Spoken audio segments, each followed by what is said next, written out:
ভিডিওতে ক্লিক করার জন্য আপনাকে ধন্যবাদ। এই তিনটা শব্দ যারা জানেন তারা দেখে বুঝতে পারছেন, যারা জানেন না তারা দেখে বুঝতে পারছেন। এই তিনটা শব্দের অর্থ উচ্চারণ ব্যাখ্যা শিখাবো।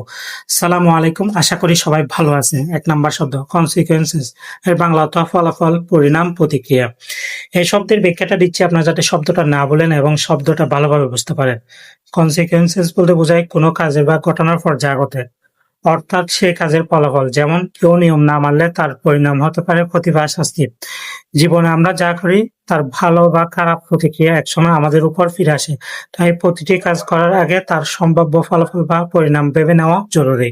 আশা করি আপনারা এই শব্দটা বুঝতে পারছেন। আপনাদেরকে আমি প্রত্যেক ভিডিওতে বলে আপনারা ব্যাখ্যাটা কয়েকবার করে নেবেন। কয়েকবার করলে ইনশাল্লাহ শব্দটা আর ভুলবেন না এবং শব্দটা ভালোভাবে বুঝতে পারবেন। তারপর হচ্ছে ২ নাম্বার শব্দ এসেন্স, এর বাংলা অর্থ মূল বা সারাংশ, প্রধান বিষয়। এই শব্দের ব্যাখ্যাটা দিচ্ছি আপনারা যাতে শব্দটা না বলেন এবং শব্দটা ভালোভাবে বুঝতে পারেন। এসেন্স বলতে বোঝায় কোনো কিছুর আসল মানে, আসল গুণ বা মূল ভাব। যেমন একটি গল্পের এসেন্স হলো তার শিক্ষা বা মূল বার্তা। মানুষের জীবনের এসেন্স হলো ভালোবাসা, সততা আর সহানুভূতি।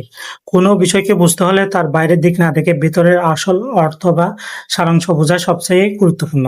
আশা করি আপনারা এই শব্দটা বুঝতে পারছেন। আপনারা ব্যাখ্যাটা কয়েকবার করে নেবেন। কয়েকবার করলে শব্দটা আপনার মনের মধ্যে গেঁথে যাবে। ইনশাল্লাহ শব্দটা আর ভুলবেন না।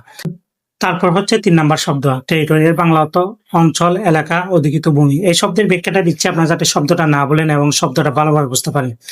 টেরিটরি বলতে বোঝায় কোনো দেশ, প্রাণী বা ব্যক্তির নিয়ন্ত্রণাধীন এলাকা বা ভূমি। যেমন একটি দেশের টেরিটরি মানে তার সীমান্তের ভিতরে জমি অঞ্চল। আবার প্রাণীরাও নিজেদের নির্দিষ্ট এলাকা রক্ষা করে, সেটি তাদের টেরিটরি বলা হয়। টেরিটরি মূলত এমন একটি স্থান যেখানে কেউ তার অধিকার বা নিয়ন্ত্রণ প্রতিষ্ঠা করে রাখে। আশা করি আপনারা এই শব্দটা বুঝতে পারছেন। আপনারা ব্যাখ্যাটা কয়েকবার পড়ে নেবেন। আমি বারবার বলি, আপনাদেরকে এক নজরে এই ৩টা শব্দ আবার দেখাচ্ছি আমি। এটা হচ্ছে আপনার ১ নাম্বার শব্দ, এটা ব্যাখ্যা। তারপর এটা হচ্ছে আপনার ২ নাম্বার শব্দ, এটা ব্যাখ্যা। তারপরে এটা হচ্ছে আপনার ৩ নাম্বার শব্দ, এটা ব্যাখ্যা।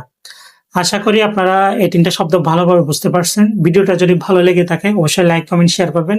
যারা ফেসবুকে দেখবেন লাইক, কমেন্ট, শেয়ার করবেন। আপনি যদি একটা শেয়ার করেন বাকিরাও শিখতে পারবে। সবাই ভালো থাকবেন, সুস্থ থাকবেন। পরবর্তী ভিডিওতে দেখা হবে। আল্লাহ হাফেজ। সালামু আলাইকুম।